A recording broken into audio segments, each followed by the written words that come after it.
weighted hoodie. Today's topic is undersea monster Umibozu. Umibozu is also known as Umihoshi, Uminoodle, Mukuri-kokuri, Mojanebu, Umikozo, Shirami Yuren, Tate Eboshi, Kuro noodle, Huna noodle, etc. In Japanese, umi means sea or ocean. Bozu means lad or monk. European folk tales also told about similar entities such as sea monk and sea bishop.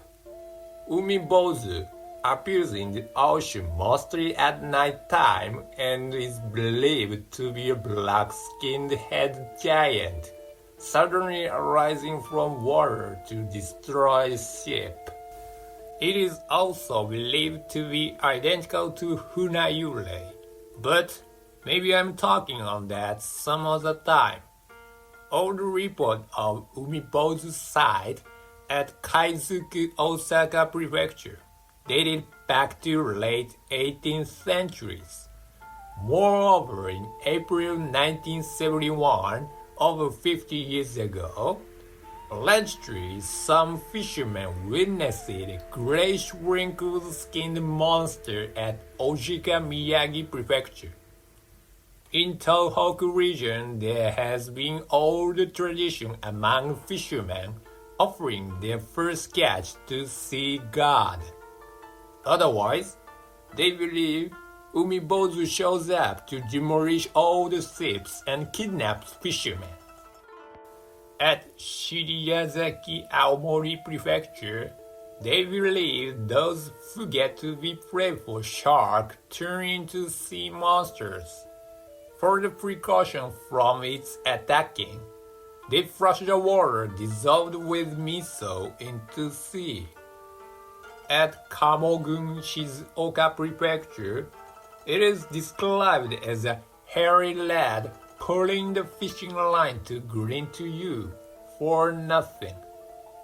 At Kitaura-gun, Ehime Prefecture, at night time, when the sea turns white, something to float towards you is thought as it. People used to call it moron, but once it realizes being mocked, they are going to be in real trouble. At Sado Ishikawa Prefecture, it is thought as a 20 meters in height and try to place them onto sea surface with its own body. In some cases, it transforms its appearance. For example, at Kesenuma Oshima Miyagi Prefecture, there is a story about Umibozu disguising in a beautiful woman and competing with people on swimming. At Uwajima, Ehime Prefecture, there is a story that it disguised in a blinded man to kill a woman. People at Uwajima traditionally believe that seeing Umibozu makes you live long. Speaking of minor cases, at Nakano, Nagano Prefecture, it has huge black head and resides in river. You want more on how it looks like exactly? Well, let's take a look at the video allegedly capturing a human-like sea monster.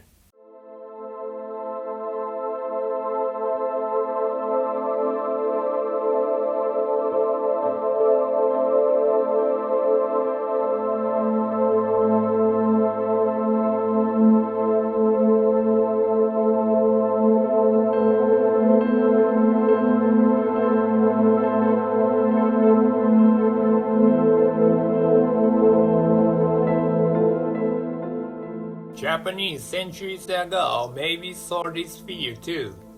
I'm going to tell a summary of one of the folk tales about Umibozu to you. Long ago, a place far away, somewhere near Ojika, Miyagi Prefecture, there was a small island named Amijishima. People out there lived on fishing. Though they were not sure when exactly it started, a scary monster got to pop up off the shore. Every time that monster showed itself, turmoil got occurred in the ocean. That monster was called Umibozu, which exhausted every available resource in the ocean for people to rely on. As people couldn't come up with any viable solution, up on the hill, open to the cars, under the long pine tree, they built a plain altar for worshipping to Ryujin Sama, the deity of ocean, and prayed with seafoods as an offering to it, for not ever seeing Umibozu again. Owing to it, ever since from that day, Umibozu ceased to appear and people's lives got back to normal. Speaking of people on the island, there lived a reprehensibly lazy man named Jinbe. He was supposed to transport seafood people caught on the sea to the retailer's dock with his horse. But he made himself indulge in alcohol all days rather than his job. I never believed in Ryujin Sama. There is no such thing like Umibozu. Totally absurd. He returned his home at foothills with his horse and had it reached in the barn. He stored the offerings to Ryujin Sama they had arranged and devoured them all by himself. This is thanks to God's bless. Meanwhile, the tidy-looking sea suddenly got messy like past days. On that night, fishermen in the island stuck together at village chief's place. We offer to Ryujin Sama every day and pray for it. Despite our devotion, it doesn't seem working. If this keeps going, we are going to be stuck in nowhere. So we should make offerings upgraded. Next morning, they set outstanding offerings to Ryujin Sama and took their boats to sail on fishing. Jinbe was watching them to depart while drinking as usual without finishing his work. He went to the altar for collecting today's allowance. Making sure no one was around there, he took a look at what was offered to Ryujin Sama. A huge sea bream was there, meant for good luck with fishing. He picked it up really quickly and rushed into the back trail as soon as he could before anyone noticed his act of stealing. Once he got to home, he started his drinking again. By the time the bottle got almost empty, it was getting dark out there, and he fell into a sleep. After a short while, it turned stormy outside and knocking sound was heard from the direction of entry, which made him awake and responded to open it. No one seemed to be around there. Who the hell is that in this wild night? I might mistake from something like a ghost. But he heard someone talk to him. I am Umibozu. What on earth can I help you, sir? You always steal offerings to Ryujin Sama. They are supposed to belong to me. Because of you, I am starving to death. Come with me. I haven't eaten anything for a long time. If I take you right away, or I am going to die. Umibozu said and tried to yank him out of the house. Jinbe grabbed the support desperately. Otherwise, he was as good as put himself into ground. His frantic effort was tied with great strength of Umibozu. Due to too much fatigue, he couldn't hold his consciousness anymore. Right before he was about to pass out, with his mind fading out, he heard Umibozu saying that, "Then, I will take your horse instead." After it stopped the storm, he got back from the passing out.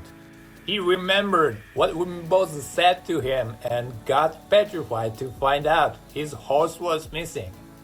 Tracking down the footprints Umibozu left, he saw a clear sign of his horse fighting back on the hard rock along the coast, which told that his horse really tried as hard as Jinbei did, but finally it had to give in. On that same morning, it rumored that some fishermen witnessed a black rounded-headed creature was swimming towards off the coast. Anyhow, from that time, Jinbei ceased to do anything defying Ryujin Sama, and Umibozu didn't show itself again ever since. By which, people on the island got lived after all, allegedly. According to Miyako Shimbun, on 26 December 1888, at Mitsuidera Wakayama Prefecture, they landed a Umibozu of about over 2 meters in height, 200 kilo in weight. They reported it had brown hair, orange eyes, alligator's mouth, fish's abdomen, shrimp's tail, and cow's roar. Another case on April 1971 at Ojika, Miyagi Prefecture, exactly the same place as the story told, while people on Kimpiramaru Mark 28th was fishing tuna around off the shore of New Zealand. They happened to come across a huge creature from the water.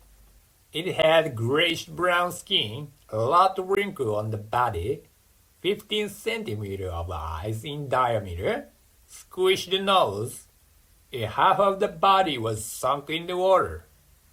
While they were preparing to pierce it with lance, the creature disappeared deep into the ocean. They claimed the upper half was estimated about 1.5 meters and never heard of that kind of creature. This incident was written in the article of newspaper on 17th July of the same year. In urban region on the internet, there is a similar thing you can look up, hitogata or ningen. This is one of the humors and you already saw the feature of it in the thumbnail. It matches several descriptions I told you in this video. I think this urban legend is derived from Umibozu. Or, I would say it is modern Umibozu. Thank you for watching this video. I hope you enjoyed it. If you do, please subscribe and hit the bell icon. See you next time.